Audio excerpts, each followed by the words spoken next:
What's going on, everybody? Welcome back to another edition of Backstop Banter. Hope everybody is doing well. Yes, Michael, that even includes you. How we doing there, brother?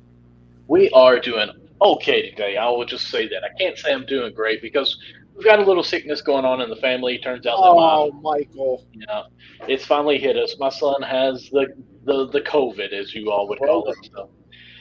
So he's doing okay though. My 5-year-old Good. has it, so our whole house is quarantined. My wife still has to work some. I'm on a 14-day started today of quarantine, so I mean, at least I'm home with the family. My insanity is gone some, but again, this is day one. So after I go to sleep tonight, that would be 13 more days of going crazy. But you know what? I'm doing okay. Right now, we're all good. We're all happy. We're all healthy. Uh, we actually took them all to the doctor yesterday, thought that it was just going to be like a sinus infection because it runs in the family quite a bit.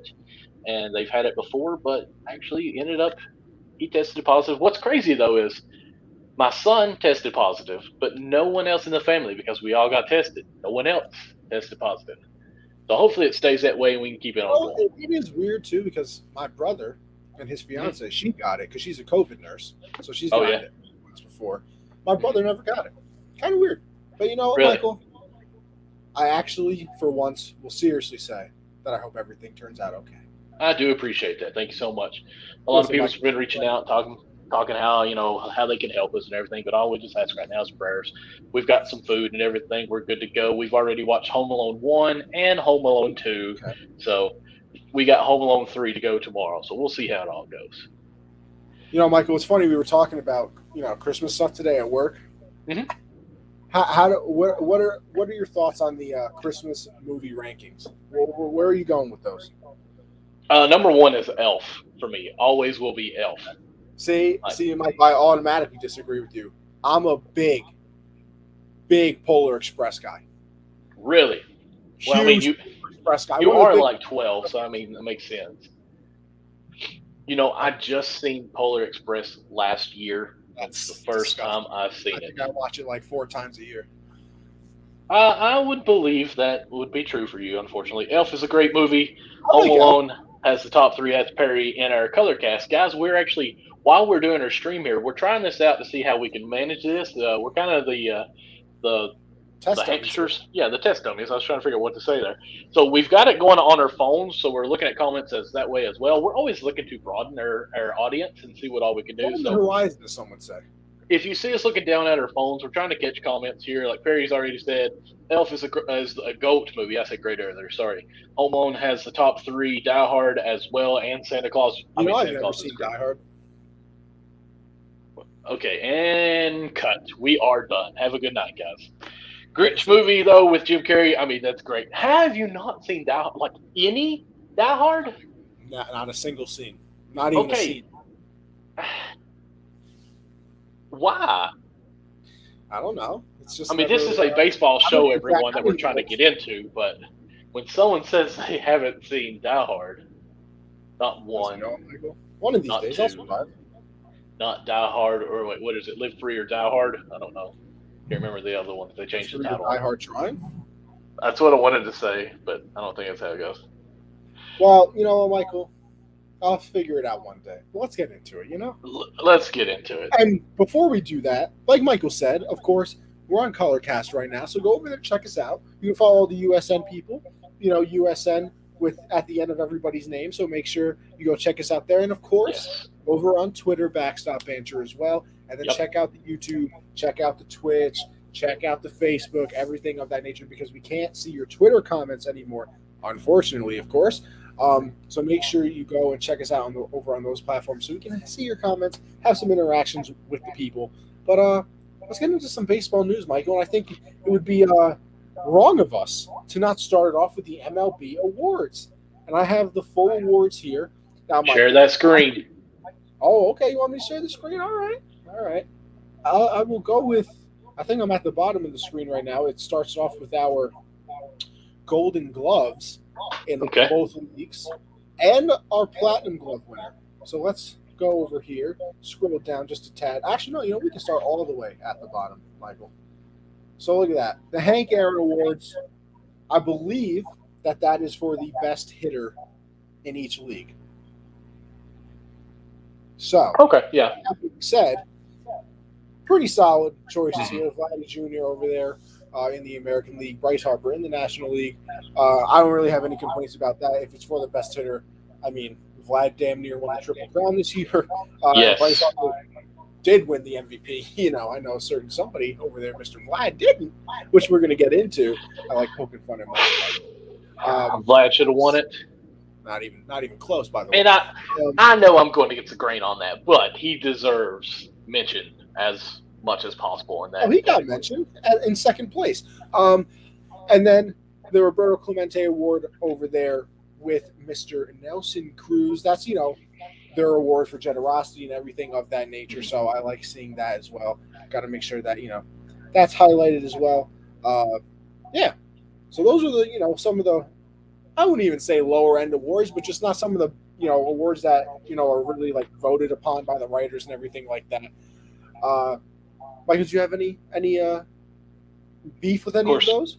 I'm just going to say, since Ben is on the color cast here, Ben's chimed in MV3 for Good Day for Philly. He, in our chats with the Unwrapped Sports Network, has been very big and adamant about Philly. He lives up in that area, so congratulations for you on that one, Ben. I'm sure you all are excited to have something to cheer about. Hey, they were in it this year almost. Now they were in it. No. They were in it because the division is just, terrible.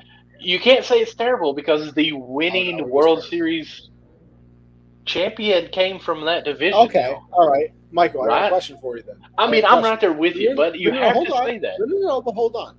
Okay. I'll let you live in fantasy world this year where your Dallas Cowboys win the Super Bowl. Uh-huh. If they win the Super Bowl, would you say that the NFC East is a good division? Again, you have to kind of at least say something, right? I simply don't have to. You're telling me. Okay. Prime example, you are a Patriot fan galore, right? Of course. Watching the game right now. Okay. When Tom Brady won so many Super Bowls with them, that division stank, did it not? Okay. Yeah. Okay. So you don't think it was good in the least bit, even though the Jets and the Bills and the Dolphins. Terrible. Okay. All right. I'm good with that. Sack on Matty Ice. Nice 15-yard loss. Love that, by the way. But this is baseball, so we'll go back to that. Anyway, American League Gold Gloves. I don't really have beef with any of these either. Gold Gloves.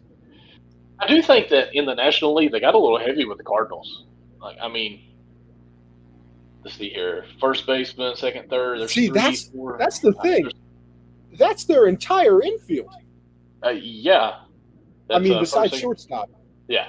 But they have five. That's a lot of Gold Gloves right there. Yeah. For someone who didn't even make the playoffs? They did. Did they go first round? Wait. I can't remember now. I think. No, they lost in the wild card game to the Giants and Dodgers. Yeah. But yeah, I haven't dived much into this, but I feel like the Cardinals shouldn't have been with 5 in here, but I haven't looked in there to say, okay, this person will. I don't know how Gold Gloves are determined still. I don't know if it's a certain fielding percentage. I don't know if it's who they just think is the best fielder on the team or fielder at that position and all of those.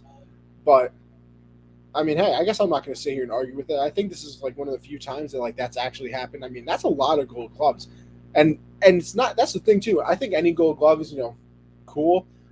But those are some important positions too. Like center field, that's that's the person in the outfield who's supposed to be able to cover the most ground, make the most plays, everything like that. Having a Gold Glove first baseman, I can say, from watching the Yankees, going from Mark Teixeira, who won Gold Gloves at that position, to the Luke Voits and the Greg Birds and all those who weren't very good, back to Rizzo, who was a Gold Glove winner. It is very important, like very, very important to have a good first baseman. Obviously, having a good third baseman at the hot corner, Nolan Arenado, one of the best. In fact, if you look down on it, he won the Platinum Glove, which is the best fielder in the entire league. Right. And Michael, did you know that he's won 4 years in a row? I did not. 4 years in a row. So Nolan Arenado is not some. Okay, that's one of the 5. Well, one trick pony or anything like that. Right. 4 years in a row, that's incredible. And then they also have the second baseman as well, and then left field. So Mhm. that's quite the defensive team that they put together, to say the least. Mhm. So let's see here. I'm just trying to find a website that may have like some snubs or whatever. So Freeman was number one in putouts at first baseman this year.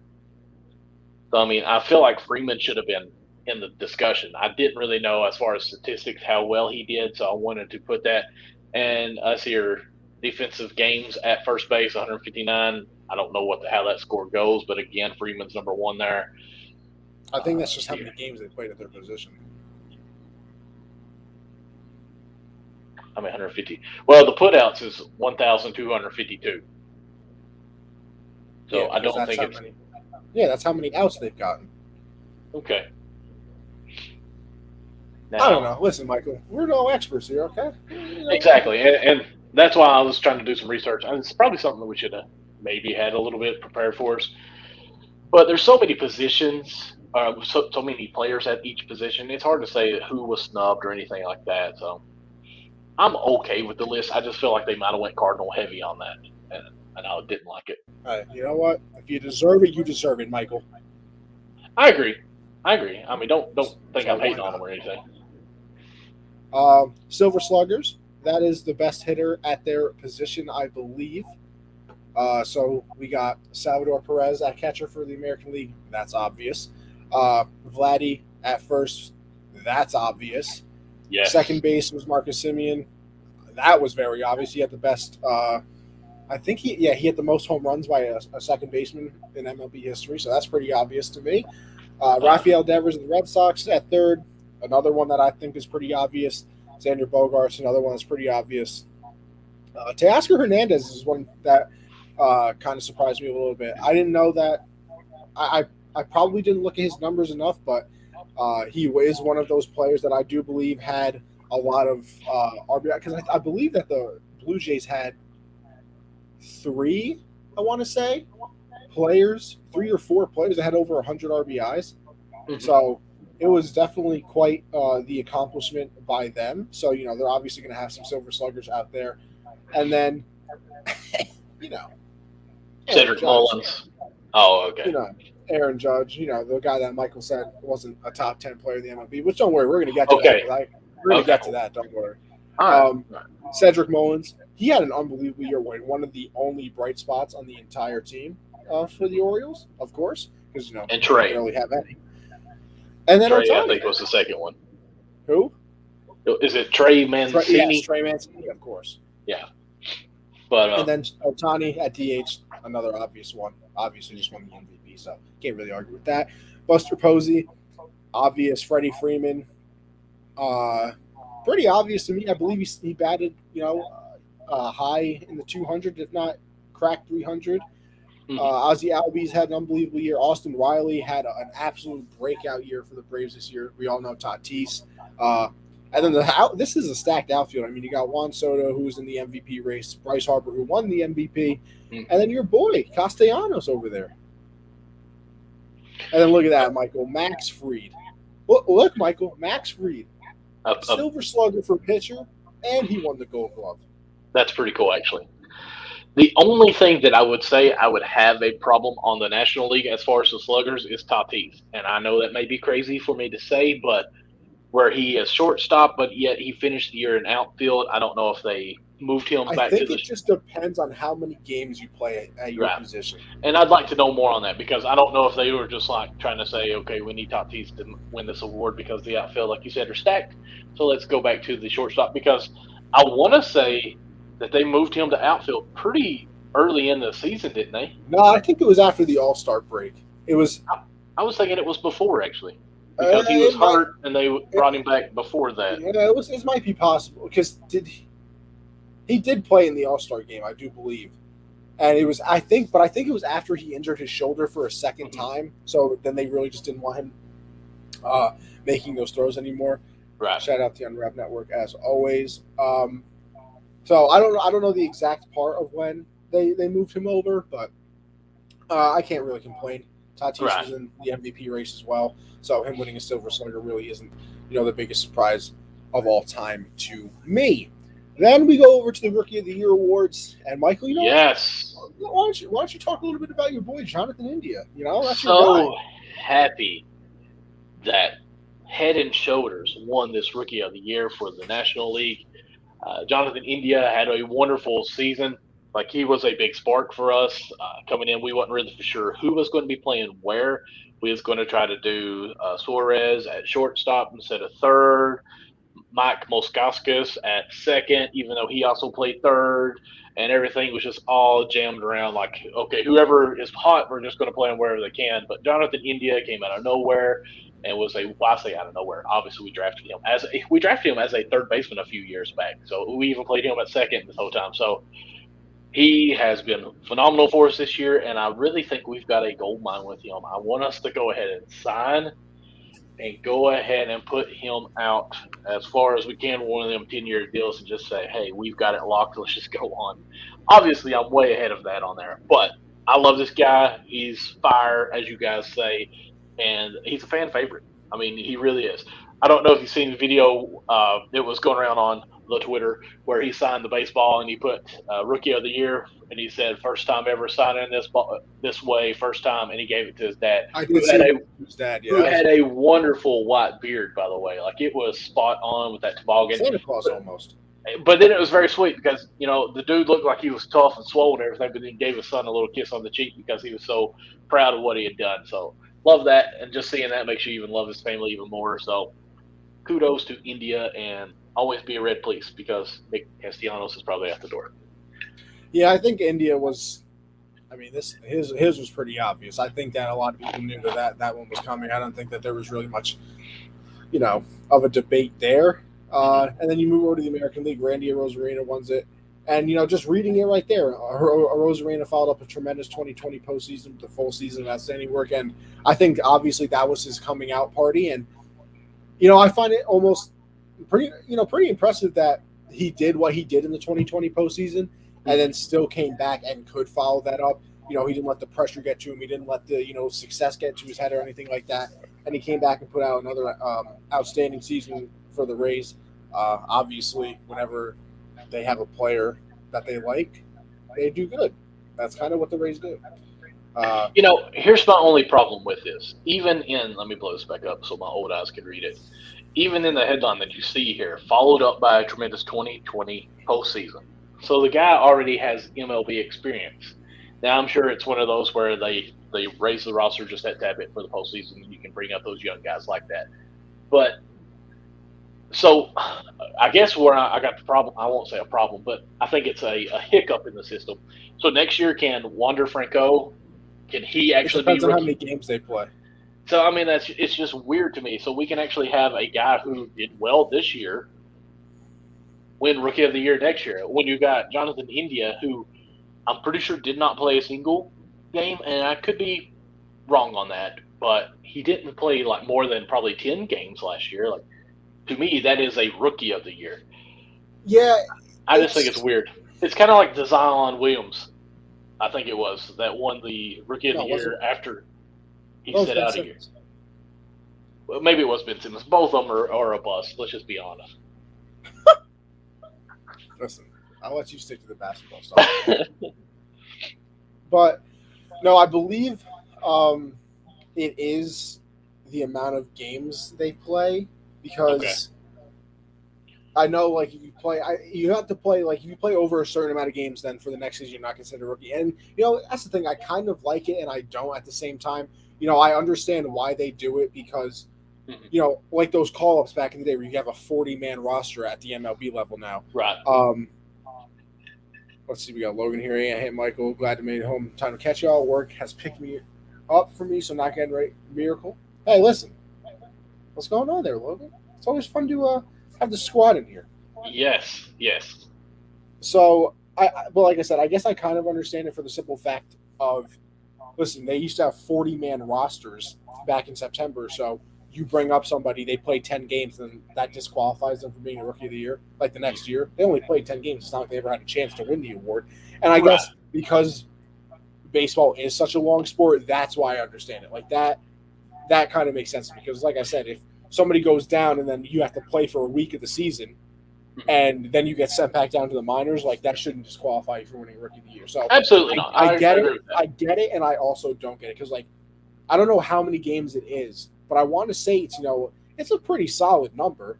Okay. I think I want. I mean, it would have to be close to half, right? I mean, or over half. If you play over half, you can't win Rookie of the Year next year. I don't know. That's just me throwing out there. But I've seen somebody on Twitter say, congratulations to Randy. It seems after his 6th year in the MLB, he finally won the Rookie of the Year. And I'm just like, he does seem like he played a long time last year. But, again, it's probably just... But I feel like it feels like that because he had such a good postseason. Right. Like, if he didn't have that much of a postseason, then... All right, so currently a player is considered to be a rookie and thus eligible for the award if the player has accumulated in prior Major League seasons fewer than 130 at-bats or fewer than 50 innings pitched or fewer than 45 days on the active roster, excluding time on this disabled list. So, I mean, I can understand that because, 130 at-bats, that's a lot. Small. That's not a small number by any chance. And even 50 innings pitched now, that's like 10 starts. That's 7 starts. Let's be honest, they're only pitching about 5 to 6 innings anymore. Yeah. So if they're a starter, it's even further away. And if they're an opener, it's even farther away. Yes, I went there. Opener. Michael, how do we feel about the Manager of the Year awards? Because I think we both agree here. Nationally, it was easy. Yeah, hands down. Giants were a team that Kapler. I still don't understand how the Giants were good. It still has made no sense. Yeah. MLB best with 107 wins this year. For a team that was supposed to finish in last, by the way. Yeah, well, not necessarily last, but pretty close. I mean, preseason or spring training, we were saying, I think, let's see here. I see on Diamondbacks probably last. I think it's Rockies, Diamondbacks, then Giants. But we didn't think. I think a lot. I think there were some people that had the Rockies ahead of them. Really? Yeah. Well, we did because we said Rockies were going to be a 100-loss team this year because we're smart. Yeah, well, of course. But I will say, I do remember us saying that Giants, we weren't really for sure how they were going to pan out this year. Michael, it literally took me probably 3 months of the season to figure out they were actually good. I just kept waiting for the next one to drop. They were the Boston Red Sox in the NL. Like, we were like, okay, Devers is going to cool off. They're going to fall apart. There's no way Martinez is still young enough to carry a bat. But, yeah, they did it. Boone, the worst head. Gets the worst head coach. I like what you did there. I like what you did there. Yeah. Boo, knee instead of Boone. I like that. I like that. But I will say it bothered me that you said head coach. Did it bother you any? Listen, Michael, I let people live out here. You It's can't be fine. bitter all the time, Michael. Jeez. Listen, I'm not judgmental. I just thought it was weird. But, yeah. And, of course, Tampa Bay, I will say I won't. I disagree completely with the American League. Okay, go ahead. I want to hear your side because Tampa Bay is so – one thing, Tampa Bay we didn't think would be good because they did trade out some players and we thought that they would be relevant, but they're so systematic and all about the facts and the database. So, it's kind of hard to say it's a manager that helps them out so much, but that's just me. Yeah, and we even over here on the Colorcast, Matt saying in the comments, Giants and Red Sox are the teams that surprised me the most this year. Perry followed that up with 100%. Matt and Kapler agrees Manager of the Year big time. Like I said, Manager of the Year for National League, shoo-in. That was the easiest vote that was probably ever casted. Oh, yeah. The Rays went to the World Series last year, and then listen, don't get me wrong, they won 100 games. That was the most in the AL. So, yes, that is impressive. I'm not going to take that away from them. Right. But like I said, they were in the World Series last year, so it's not like he took a team that was nothing and made it into something. And I don't even think he was the best candidate of the three, and I think the person that should have won the award wasn't even a finalist. So, of the finalists, I think, if I can find his name again, Scott Service of the Mariners should have won the award. Especially the Mariners were in it till the end. I know they didn't make the playoffs. I understand that, but they were in it till the end. They were in it till like the last day or two. That's exactly, and that's after they traded away some people that a lot of others thought that meant they were tanking. That meant they were trying to get lose the rest of the season. They were still in it. But the person that I really think should win this award, and it might be a sin for me to say it, Alex Cora probably should have been a finalist for this. I mean, I understand all the stuff. Whatever, he got suspended, he served it. He can come back and coach. The Red Sox were awful last year. Like, do people forget that they were absolutely terrible? And they second place in the division this year. They win the wild card game. They eliminate the Rays. And I mean, now don't get me wrong. I know that you can't put postseason into this, but I'm just saying, in general, I would have given it to Alex Cora. And listen, Yankee fan, I spit on that a little bit, but I mean, Alex Cora to me it was definitely the manager of the year in my eyes, especially if you just look at the team last year. And that's the other thing. People didn't think the Red Sox were going to be this good this year. The Red Sox avoided the Giants to a lesser note. I mean, the Giants won 107 games, so you can't say that they were the same. But they were kind of in the same boat at the start of the year with they're not going to be good, blah, blah, blah. And then, you're 4 months into the season and you're like, why are they good? So I think Alex Cora should have won. But, Mike, how do you feel? Well, I mean, one name that I didn't even think is even Dusty Baker. Like, the Astros were on fire all year. But I almost feel like Dusty Baker deserves it more than Kevin Cash in this. You agree with me on that? Probably. I mean, the Astros weren't very good last year either. They made the playoffs last year, made it to the NLCS, but I think they had like a losing record going into the playoffs. I want to say I can't remember 2020. I can't remember what I did this morning, Michael. So. Right. So actually, Michael, now you want to know why I can remember this morning? And the simple fact is, your boy class got canceled today. You want to talk about waking up and feeling absolutely amazing? Nothing hits more than a message from your teacher saying that the class got canceled. Absolutely. I agree. I really it hits like a brick. But I think Dusty Baker, who a former Red, should have got it before Cash. I think even Mariners, I forgot about him, but now that you say that. But, yeah, I probably would have went with the two most surprising teams, and that was Kepler with the Giants, and then who'd you say, Cora? Yeah, Cora. Yeah, that's who I probably would have picked.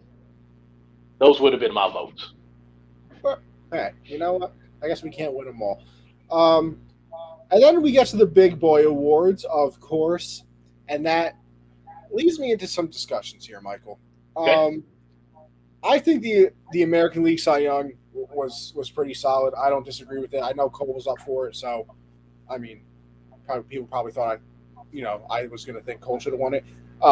Those last 6 starts of the year were awful, so I'm not going to sit here and give it to him. Like it says, he led the majors in strikeouts.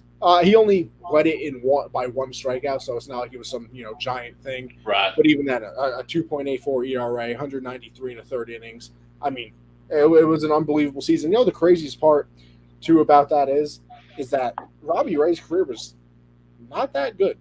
Right. Leading up to this, and then he has that big breakout year. So good for him. Just looking at what Matt says real quick. Kevin Cash needs to stop with the analytics with the pitchers, cost the Rays the World Series and the series against Boston. Just pitch them until they're gassed.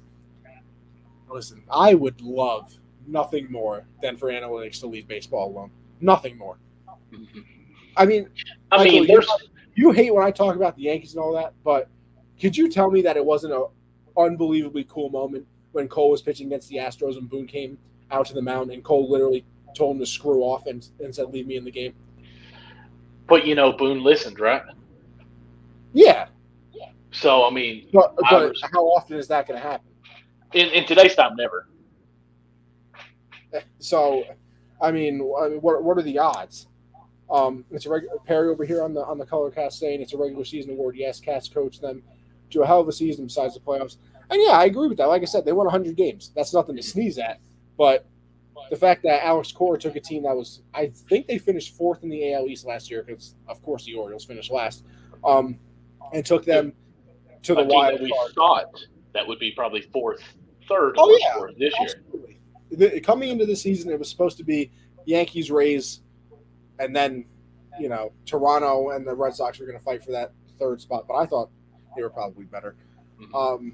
Listen, Clayton, calm down. All I'm hearing is you wanting Cole to be like Scherzer.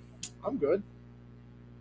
I mean, maybe with that mentality of not being taken out of the game, but Cole's doing just fine for me. Very happy with that contract. And Michael, we're gonna get into the contracts later on because I got some thoughts on that too. Okay. Because if you want a pitcher this offseason, I pray for you. I pray for you dearly. Unless you're Um, the Reds, and then we'll probably trade one of our pitchers away for you. So you know what? hang in You know there, what, guys. Michael? We got a lot of prospects that we need to get rid of. I'm just saying. I mean, Yankees got a I have lot of pitchers heard we got that to get Sonny rid of. Gray and Luis, two of them, were both considering trading both of them, and I think that's Listen, dumb. you can keep Sonny Gray as far away from New York as possible. As we got Mark joining over on the Color Cast, nice to see you there, bud. Um, Yes, sir. I'll take Castillo. Big fan. I'll take him in a heartbeat. We got plenty Really? of prospects. I mean, he started out very slow and cold, but as the season progressed, he progressed with it. So I mean, that was good. But our best pitcher was Wade Miley, record wise. So I mean, Isn't that's he what's like crazy. 65? I mean, 64, but when he has the, So he can't collect his 401k yet, or is I that don't Social think so. Security? I don't think so, not yet. But let's get back to the Cy Young. Okay. And this is. Do you have any beef with the American League? I absolutely do not. I think Okay. Robbie Ray did a wonderful job. I took a picture of a screenshot of something I seen. Let me see if I can pull it back up here, and that's definitely not one. Now, Michael, this is Hold where. on, hold up. Robbie Ray had a Okay. 6.62 ERA in 2020 and come back to where he is now. I think it's awesome. I think it is All right. fabulous that he came back and won that. Now, Michael, let me give you the stuff that makes no sense to me of how Corbin Burns won this. Okay. Oh, we're talking So, about NL. I thought we were still with the AL. oh no. Listen, I have no problem with the AL. Okay, Robbie Ray well that's deserved why. it. Yeah. All right. So, Zach Wheeler threw 27% more innings than Corbin Burns, and it only had a 12% worse ERA. So Wheeler had a 2.73 ERA with 213 in the third innings pitched.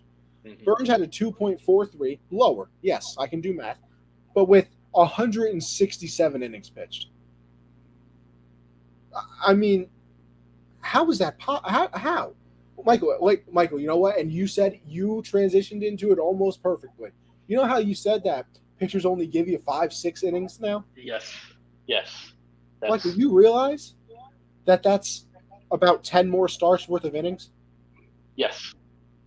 So how is Corbin Burns the Cy Young winner? How does that make any sense? Truthfully, I was okay when I seen like his stats and everything. The ERA of 2.4, that's great. Strikeout rate 35.6, and compared to what he did 2 years ago, where I think his ERA was over 8. So I'm like, oh, this is awesome. But when you look into what the other people did compared to him, I mean, not that Burns didn't do great because I think he had 115 strikeouts with his slider, and they actually showed that on one of them Twitter things, and it was great just watching it. So I mean, the dude was lights out, but at the same time, when you're getting almost 80 to 70 to 80 more innings pitched from another guy who's doing the same amount of numbers, how is it not that guy the winner? It pretty much just said that we don't care about innings pitched anymore. We just care about So the no, other but here's numbers. my thing. They don't care about innings pitched or wins anymore. Yeah, So what are you looking at? Listen, I know ERA is an important thing, and yeah, he was the storylines. league leader in ERA with by point three. Yeah, right. That's not It's, that much. it wasn't a full run or anything. And here's the thing too. I guess that Corbin Burns had a good FIP, which is Mhm. like it's a pitcher only stat. Like that takes into account like only the outs a pitcher could get, without like fielder interference, I believe. Right. So then there's no air or no, I'm sorry. That's their I believe it's their ERA or something like that Hmm. without, outside things factored into it. So, there was no errors, there's no all of that nature, blah blah blah. Hmm. Do you think that where the Phillies weren't really in the, they were competitors or contenders, but do you think where they didn't make the playoffs that hurt them? It I mean, shouldn't have. I guess that's the thing. I don't understand it. Yeah, I I mean, mean, to me, it shouldn't have but then I always go back to the NBA. I always felt like Anthony Davis, yes, the Kentucky alum, should have won the MVP 2 or 3 times while he was with the Pelicans because if he was not on that team, they didn't even make the playoffs the year that they did. So he is the most valuable player on that team. But where they weren't the high flying LA teams or anything like that, he was never even in the contending to be MVP. So I mean, Philly with that same thought where they're not being World Series contenders, does that hurt him some? But when you pitch 70 to 80 more innings and you do those things, that's what gets me. That's what I don't understand. yeah, The 70 more innings pitch thing and having a .3 ERA higher and not winning makes no sense to me. Matt over here on the Color Cast saying, what are your thoughts on Urias with 20 wins not even being in the top 5? I mean, I'm honestly not that surprised because, like I said, wins don't care about wins anymore. Like voters do not care about wins for a pitcher. It's like they don't care about that stat anymore. Well, man, I'm old here. How many innings do you have to pitch to get the win? Don't you have to pitch? It's going to say it's over 5, right? So, I mean, could it be that some people are pitching 4 and 5 innings that they're not trying to weigh that in more? I don't know. I just because sadly enough, I disagree with it. Here's the thing, Michael. Matt asked the question in the Color Cast again. Why don't they care about wins? I wish I had that answer. Because we don't care. I guess it's because it's pitchers anymore. It's now openers. Like it's. Think if I had to take a guess as to why they don't care about them, it's probably because they realize that wins in baseball, especially, can be more of a team stat. So, like Jacob deGrom, I mean, he's had years where he's won 10 games and he has a 2.3 ERA. So there's no reason he should have 10 wins. It's just the fact that when he pitches, his team only scores him 1 run a game, so he loses. So like I can kind of understand why they don't focus on wins as much, but just to completely take them away. If a guy wins 20 games, they need to be in the conversation. They always have been. Yeah. So, Michael, I actually did bring up the voting here. So, Corbin Burns and Wheeler actually tied for first place votes. They both got 12. Okay. But this is where Corbin took over. He had 14 second place votes, and Zach Wheeler had 9. So, I mean, Corbin Burns only won the Cy Young by 10 points. So it wasn't like they handed it to him. It was a blowout or anything like that. But I still and to me that almost doesn't matter. Like the fact, I just think he should have won. Like you can look at that and say that he kind of got robbed. In my eyes. Yeah, because they tied for first. Like, how do you justify giving someone the first place trophy? Cy Young, obviously, there's not a second. Bear with me, because of their second and third place votes. Like that to me is just stupid. Anyways, like why are we even doing a second or third vote? Why not just say, okay, who's the best pitcher? That's who you vote for. Who do you think wins the Cy Young, and it be done? And let's see. I want to see if anybody else got any first place votes. Oh, yeah. Max Scherzer got 6. Okay. Which he should have. Well, which, I mean, I can understand that, too. I mean, Scherzer pitched, a hell of a year as well. Right. But why are we voting for first, seconds, thirds? Like, that doesn't make any sense to me. Does it you? Like, we don't have Joe Biden as our president because he outvoted Trump in the second place votes, do we? Like he won the first place. I guess I understand it. Just no, it's for one award. It's for one award. Second, third, and fourth really doesn't matter, does it? Yeah, I guess it does matter. No, I'm saying it doesn't really matter. Oh, okay. So why are we even doing votes on that? It should just be strictly who do you think the Cy Young is and be done with it. I guess they run into this problem then, actually, now that I'm thinking about it. Tiebreakers? Yeah, what do you do for a tiebreaker? So you go to the second? Like, to me, I would rather not have more second place votes because that means that you thought I didn't deserve the first place vote. Yeah, but what if it's a split decision like this and they think that both of them deserved it? So I think how many people vote on this? So let's see. First place votes. You said it was 12, That's 12, 12, 12, and 6. and So 6. 30. So it's So it's 24, 30. 30.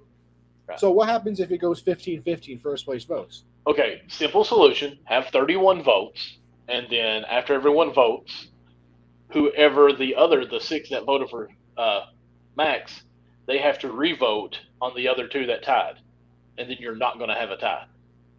I wouldn't hate that. And that was just right here, real quick. That was a simple solution. Come on, MLB. Yeah, but I mean, it's not like the MLB is the only place that does this. I mean, I don't know who else does vote for the second place. Everybody does. Well, that's dumb. Well, you know what, Michael? Wait, why don't you become the commissioner of every league and fix the problem? I'm working on that.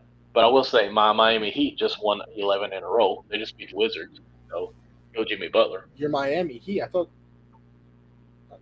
they're on an 11-game win streak. Yes. Oh, I'm sorry. Wait. I'm back. Talking about the Suns. The Suns are on a 10-game win streak, but Miami is my number 1 team. Suns are my second. See, I was thinking the Suns that whole time. You had me confuzzled here. Anyway, and then we can go over to the American League because I think we got that all settled off. Well, actually, we'll go over to the MVP awards, I should say. And Michael, I think you have a problem with both of these. I won't say I have a problem with both. I definitely have a problem with AL. I'll say that. I'm okay with Harper, but I think that Soto should have got some more votes. I'll say that. Do you know where he finished in the voting? He probably finished 3rd. Please tell me he did. I haven't looked at it. Please tell me Tatis did not finish ahead of Soto. You know, Michael, I'm going to look up the MLB MVP voting right now. Let's see here. Oh, no, Soto did finish 2nd. Okay, good. What can you share that screen for us? I want to see how that went. I can. So Thank let's you. go. You're so kind sharing everything. Yeah, you know, I'm just carrying the show. Kind of used to it, honestly. Let's see. Award voting Today. Bam. There we go. Bum. Thank you, because I'm blowing it up here. So we got Harper with 17 first place votes, Soto with 6, and then Tatis got 2. Kind of a blowout here, Michael. I'm not going to lie to you. And it's fine. That is totally fine. I'm all right with this one. Harper had an outstanding year, and Philly would not have been anywhere where they were without Harper. I just think Juan Soto hurt him a little bit because Washington was a bust team this year, and he was cool first half of this season. I do think Juan Soto is my front runner for next year again to be MVP next year. I can see that. That's fair. My only thing is, again, looking at this, like I'm stuck on this 1st, 2nd, and 3rd votes. Like, how many second place votes are there? It's however. So let's see. I mean, do they have 30 again? Because there's so many names on this. Well, because I think for this you can vote like up to like 10 people. Yeah, I'm not. So they do like a ranking system. And I'm kind of upset how far down Freddie Freeman was. I mean, hey, he's all right. Michael. He just won the World Series. He got bigger fish to fry. He won the MVP last year. He's all right. I mean, he is okay, Cash. But anyways, I'm totally fine with this. Bryce Harper had a great year. Yeah, there's nothing to argue on this. I do think Juan Soto had a great season, and it just needs to be mentioned. I wish he would have got a couple more first place votes, but let's see. They got the. Oh, look at that! The American League right there. Oh yeah. There we go. Shohei Ohtani, a unanimous MVP. That's pitiful. He pulled a Steph Curry on us. That is pitiful. I totally disagree. Okay, I'm seeing this a little bit different now. 20. Okay, so Ohtani got 30 first place votes, and he didn't get a second, third vote at all. Yeah. So do 30 people vote on that person alone? Because even Junior here, he got 29 seconds and 1/3. Again, 30 votes. That means somebody put somebody else second. Yeah. See, if you go down to Salvador Perez, somebody gave him a second place vote instead of Vladdy. Okay. So how did these other people ahead of him, when he got a second place vote, no one else did? because they got more votes in the other places. Like he got the 1 first, 2 third, 3 fourth, 6 sixth, 2 seventh. But I guess that doesn't add up to the same as like Simeon getting 24 third place and 4 fourths and all that. So Carlos Carrera with the Correct. 11, with 11 fourth place votes ends up passing Salvador with a second, 2/3, and 3/4. Listen, Michael.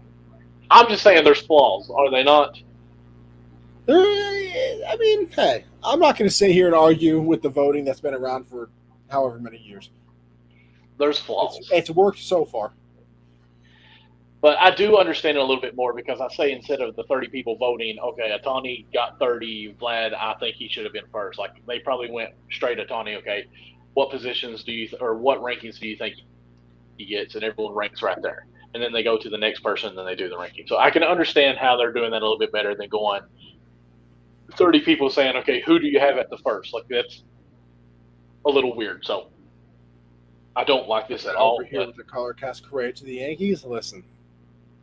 He said some outlandish things recently.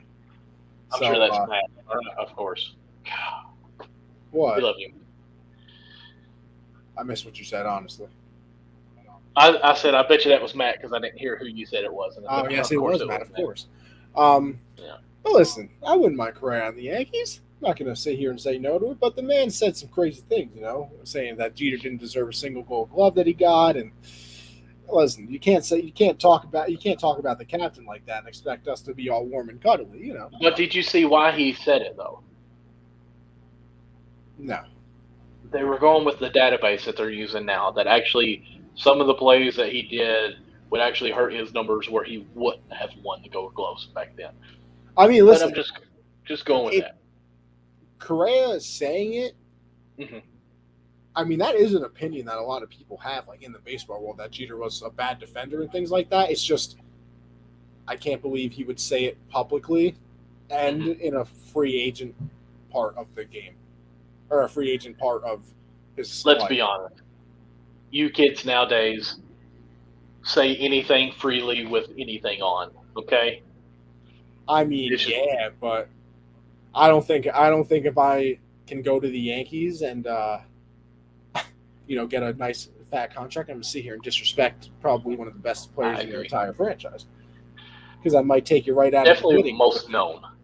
Definitely most known. Yeah, because really now he's probably not going to get signed by the Yankees or the Marlins. Let's be honest. Well, yeah, I don't think the Marlins signed him anyway. I know. But Mike, something I love about this MVP list is who's in fourth place right there. That's crazy. That somebody who's not a top 10 player like Aaron Judge can finish fourth in the MVP voting. Yes, with 3 third-place votes. Like, you want to brag about a guy that got 3 third-place votes and 5 fourth place. Like, I want to brag on the fact that you thought he wasn't a top 10 player and he finished fourth in the MVP voting. Only on one division. You got to throw in the other one as well. All right, so let's throw in the other one. That means only 4 people finished ahead of him too. 4 plus 4. That would put him at best. 8 at best. Okay. That's top 10. Michael, I got a question for you. 8 at best. 8 less than 10. Is 8 less than 10? Yes. So he's a top 10 player confirmed. All right, that's all I needed to hear. This year. Now, our conversations were at the beginning of the year, which he was not a top 10 player in 2020. He was not a top 10 20 player. Absolutely not. You know what I'm scared of, though? Listen, you know what I'm real scared of? That this man is going to go crazy again this year. And then, that's a big contract. They're going to have to give him. They should just sign him this year. But no, they just want to wait. Do you think anyone else can pay him? Yeah, come on. Aaron Judge will be the next Derek Jeter, always a Yankee. There's no way he goes anywhere else. It. Listen, Michael, Aaron Judge is my Jeter right now. And of almost, course. In a way, not more important, not more famous, but more relatable to me, because if you think about it, Michael, I started paying attention to baseball in 2008, I believe is the first year I remember baseball, honestly. So, what, Jeter retired in like 2012? Maybe? I mean, I only saw 2014, Matt says. So I saw 6 years. I mean, 6 years, that's a long time, really. I mean, yeah, but 6 years out of the 20 he played, I barely even saw the man play. And the last 2 years was, not the Derek Jeter that we all kind of remembered. So he might That's almost true. become more important than Jeter to me. Just saying, it's possible.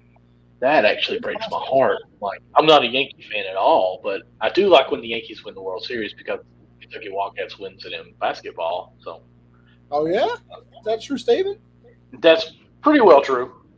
I might have to root for your boys then this year. No, All no, right, no. You Michael. all have to win it first. You all win it, then Oh, we win it. okay. Yeah. Well, Michael, that's all the award stuff for me.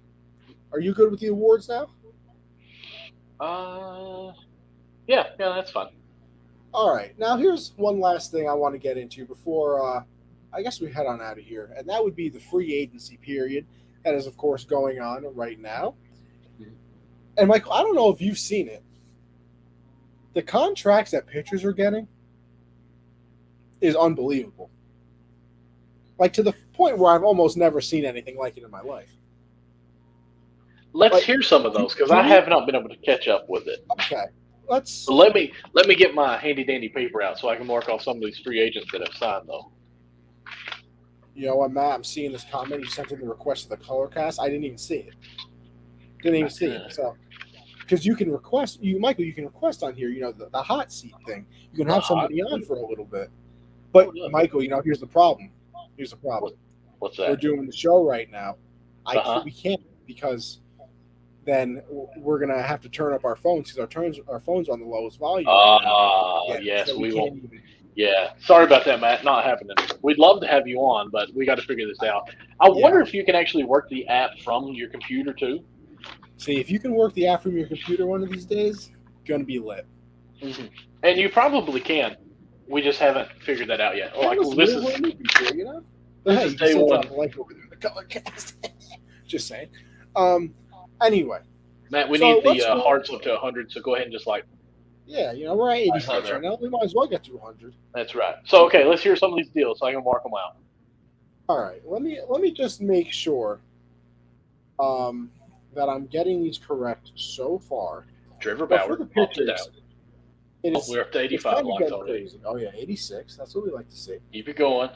All right, Michael. So let's go to this, right? Eduardo Rodriguez, 5 years, 77 million. So that averages out to 15.4. I don't think that's that terrible of a contract. For 5 years, did you say? 5. Okay. Who with? So 5 years. What'd you say? Who with? That is with the Tigers. Okay.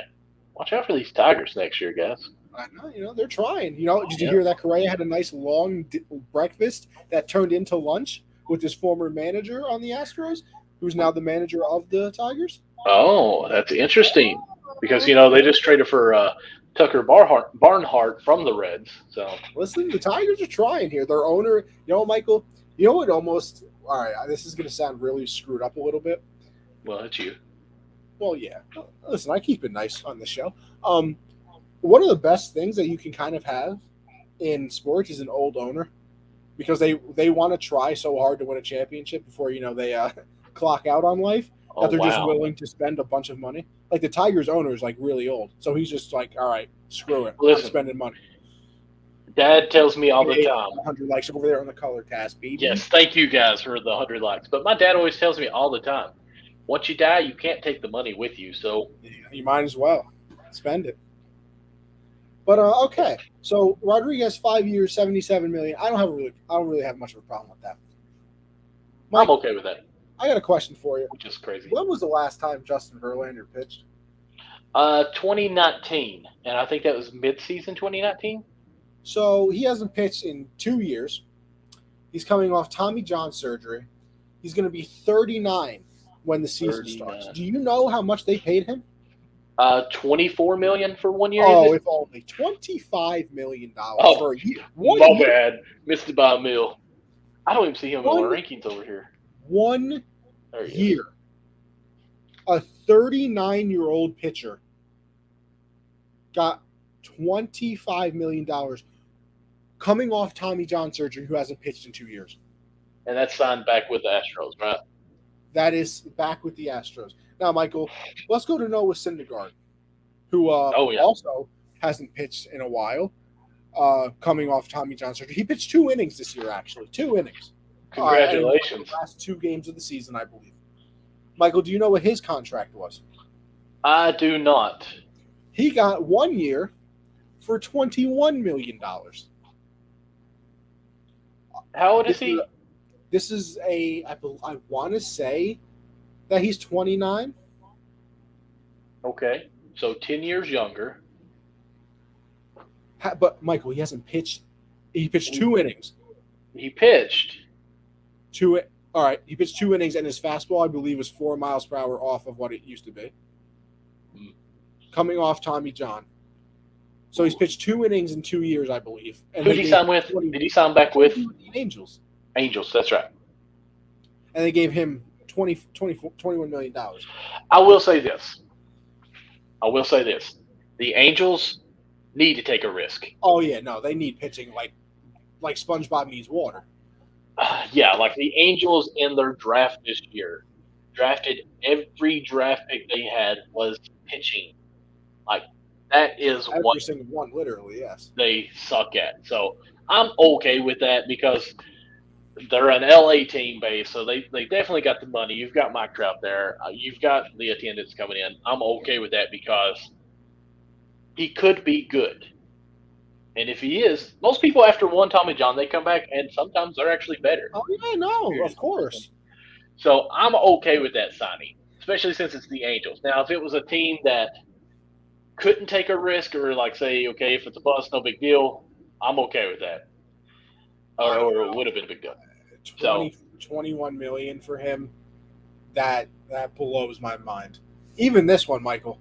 I mean, Andrew Heaney went to the Dodgers, got 1 year, $8.5 million. Andrew Heaney might be one of the worst pitchers in baseball. I think he gave up. Yeah, he gave up like 15 home runs with the Yankees. He was on the team for like a month. What's funny is, like, my paper I have printed out here from a website actually has them listed in order as what they think that are going to be ranked for next year. It doesn't have numbers, but Heaney is actually on the first page. Verlander and Noah are actually on the second page, and they're right under each other, like Verlander, then Noah. So that's interesting. Listen, Matt saying Andrew Heaney, the next Robbie Ray. Mike Minor is a great pitching coach for the Dodgers. You better hope so, because I have never seen Andrew Heaney look at a home run and say, you know what, I can one up that one. He just loves giving up home runs. Big home run guy. So have fun with that. But Michael, my main point with this is, if you are a pitcher right now, you have to be licking your chops. I mean, you're what's Max Scherzer going to get? That's what I was just looking at. What's Max? What's Kershaw? He's actually, Michael, Robbie Ray just won the Cy Young. What's he going to get? Yeah, he's free agent. I mean, they might get $40 million a year as a pitcher. Did you say $4 million a year? 4D. Oh, okay. 4-0. Okay, my bad. I was like, really? You're going to say $4 million a year? Yeah, but that's baseball. Like, they pay crazy amounts like that. I know, but I just cannot believe that some of these pitchers are getting what they've gotten. Let's do our little hot take here. $25 million. Let's go with Robbie Ray here. Let's do our picks. What do we think his contract's going to be? I think he's going to get 36. 36 for how many years? I don't know how old he is. He is 30 years old. 30? Yep. He'll get 6 years. No, 8 years. 8 years. So you think the Cy Young winner will be $36 million for 8 years when? No. I mean a year. Oh, $36 million a year. Yeah. Okay. So, let's pull up the calculator. What is that? Probably like I don't know. I'm not good at math. 288. $288 million. Yeah, for 8 years. seems legit. I actually don't think he'll get that many years on the contract. I think he'll push for that. I was thinking more of a 5 and 6 year deal. I mean, I think that's what a lot of teams want, but I feel like players always end up getting that extra year because they'll just like, fine, I'll go sign with another team then. Right. I'm gonna go 6 years. I think he's going to actually stay with Toronto, so I'm going to say he gets a little bit of a home discount. I'm going to say he's going to pull in $25 million a year. So I'm going to say 6 years. A little bit of a discount, Michael. Jesus, he went to extreme couponers. I'm going to put him at 150 for 6 years. I mean, hey, because I want to say 102 was Bauer coming off a Cy Young. And what was that? Wasn't that like 40 a year? What is that? Oh, wow. Man. You're making me want to up that now. Okay. I think Max Scherzer, honestly, Michael, I really do. I think Max Scherzer is going to get 2 years, $45 million a year. Really? I really do. Okay, I'm going to do that 6 years for $200 million. The only reason I think Robbie Ray doesn't reach like that like absurd level is because this was like his one huge year. Shiny moment, yeah. I mean, at least Bauer was, decent before. But Perry's saying he don't see 6 years for anyone. 6 years happening for anybody. The only thing with that, Rodriguez just signed a 5-year deal. Yeah. I mean, I'm just giving that extra year.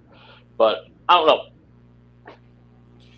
I think Robbie Ray. It's a good time to be a baseball player, though, I'll tell you that. Oh, my goodness. Because I can't remember who it was, but I've seen it again on the Twitter hub that the culture in Toronto was more worldly, was the word they used, of kind of more acceptance of this family. And I cannot remember who it was, but it was a free agent.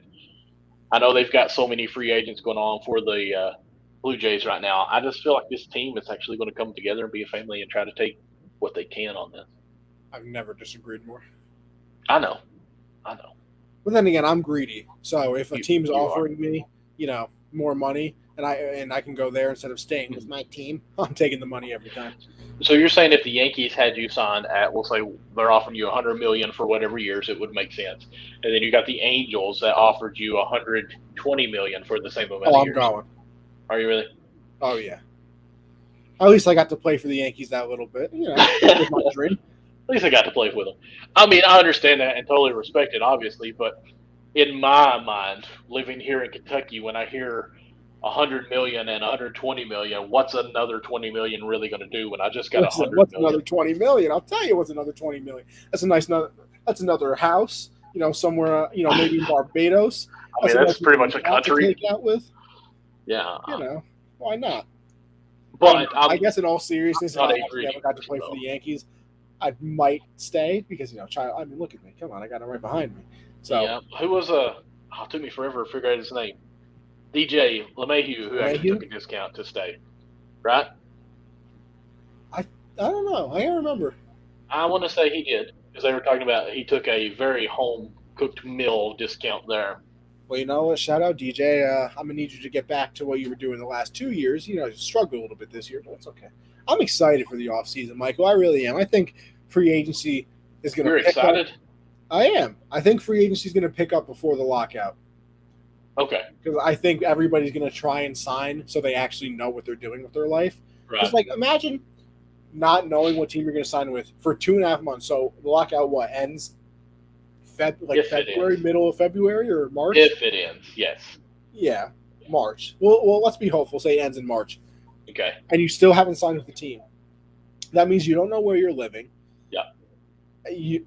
Come on. I feel like, in my eyes, I would like to sign before the lockout. If I was a GM, I would sign everyone that I could. But at the same time, you don't want to be signing too early because you're leaving a lot of money on the table. You know what? It's a good thing we're not GMs, Michael. Although I'm telling you right now, it'd be a fantastic one. Met should have hired me.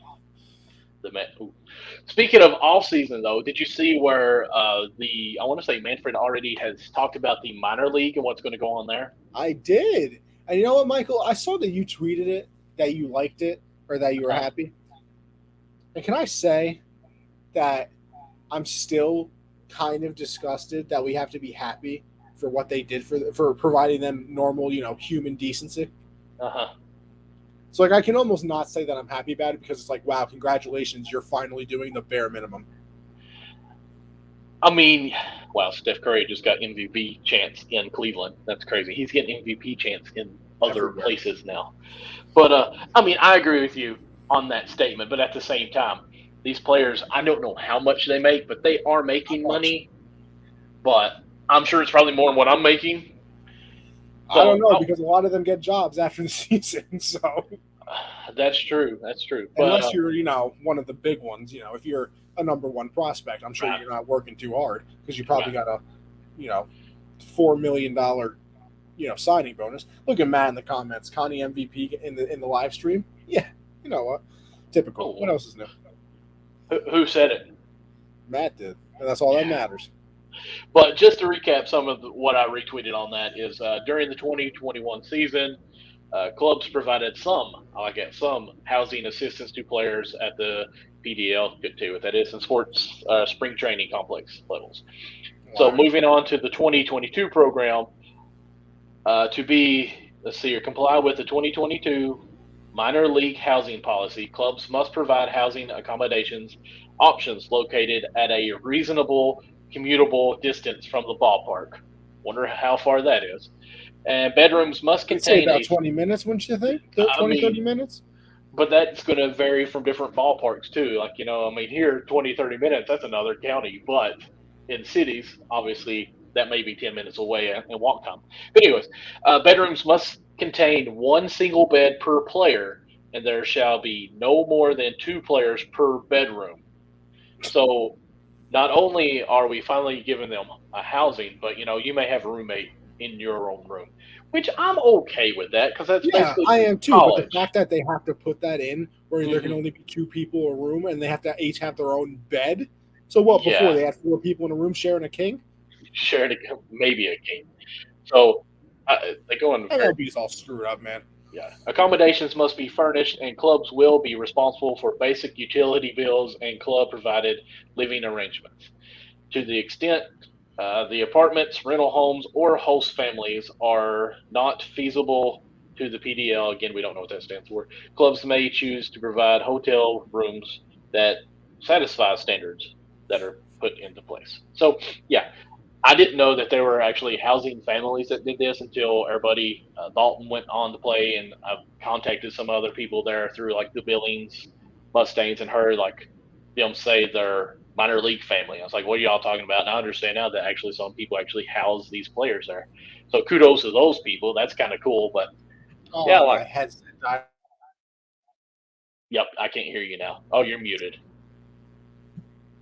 Are you My there now? my headset Okay. died, Michael. So trying to figure out what to do now because it's dead. Dead. Well, we're at an hour and 8 minutes. We've already got anything. Exactly. We're just kind of lingering there, anyways. Just wanted to talk about that at least a little bit of an update. So that all sounds good. If you want to go ahead and wrap this up, we can. Let me pull up my color cast so I can get ready to stop this. Connie gets MVP chance in live stream. Wow, Matt. Like nothing for me over here at all. Like maybe like most improved player or something. Golly. Well, But you see, Michael, he just doesn't want to lie to the people. But while I have you muted and on the laptop, I have you muted on the laptop so it doesn't, interfere with the mic. You know what, Michael? I guess I'll end it there, right? Because we're all good. We're all good. So with that being said, yes. thank you everybody for tuning in. Shout out Colorcast. We tried that out today. Got 108 hearts, Michael. Look at us, professionals almost. Yes, Um, sir. Thank you everybody for tuning in to the show over there on YouTube, Facebook, everything. Like I said, make sure you go check us out over there so we can see your comments, interact with you guys. Always a lot of fun doing that. You can check me out, Anthony Conover _ on Twitter, it's A Conover USN over there on Colorcast. My full name never fits anywhere because it's always like 15 characters, and my full name, Anthony Conover, is technically 14. So I can never fit in the whole name and then put stuff at the end. It's very annoying. But with that being said, as Mac Jones just threw an interception, I'm disgusted, by the way. Anthony Conover _ over there on Twitter, Gen Z Sports. I do that Mondays at 7 Eastern. Me and my boy Josh talk a little bit about everything. So make sure you check that out as well. Tuesdays, I do the hard count with me and CJ. We talk about everything in the NFL world and what is going on over there. And then, of course, as you can tell, me and Michael do this every Thursday, 9 Eastern now. So make sure you check us out. But with that being said, Michael, I will turn it over to you to let the people Oh, know what you thank have you. going on. Of course, as you can see here, Backstop Banter on Twitter. Please go follow there. We actually have Backstop Banter on Facebook as well. You can find me pretty much on any kind of platform with MD Lawson00. And again, with Colorcast, that's with USN at the end of it. So that's Twitter, Instagram, TikTok, everything pretty much. So just go check that out. Follow me on all that. In my bios, I have my link tree and all that stuff too. I'm going to have to go in there and add Colorcast to it now as well. But everyone on Colorcast, as I'm looking down at my phone, thank you all for joining us. Please like us, follow us. I'm not really for sure how all that worked out yet, but we're getting into it. Thank you all for the ones that did tune in to just our open mic on this. So it's been fun. It's been interesting. I'm very excited about jumping into this full steam. But as Connie said, yes, every Thursday night, like this, 9 p.m. Eastern Time, we have Backstop Banter on Saturday at 10:30 p.m. Eastern Time. I have my co-host Nick on here with me, where it is Count the Bucket, everything basketball. I've got a host coming in, possibly in the works for probably 3 weeks away, but it should be interesting. Still trying to make sure everything goes out with that. But I will say this: not this coming week, Connie. I mentioned this to you. I don't know if you respond. Next Thursday is Thanksgiving, so I'm assuming we probably won't be having a show. He's giving me the throat cut there, so we will be going 2 Thursdays away. I want to say it's December 2nd, where we're actually going to have someone on our show here as a special guest. If you ever heard of Zach Campbell, his guy, his side right hand man, Fenway Chris is going to be on here with us. He used to work at Fenway Park. That's why the name on there. Really cool guy. I've been chatting with him on Instagram quite a bit for probably about 3 months now, trying to get him on here. But it's going to be exciting. Just talk about his time working at Fenway Park. He actually did a tour with Zach on his show on his YouTube channel once, and it was just interesting the facts that he knew on there. And just want to talk to him about what's the best ballpark to go to, where do you go with all this stuff, all the attractions should be fun to do. So, with that being said, Connie, go ahead and unmute your mic so you can go ahead and send us off. But guys, everyone have a great night. Yes, sir. With that being said, thank you everybody for tuning in. Like Michael said, make sure you check us out every week, and we will see you not next week, like Michael said. No. Thanksgiving, gotta spend time with the fam. But the week after with our nice little guest over there. So thank you everybody for tuning in, and we will catch you on the next episode.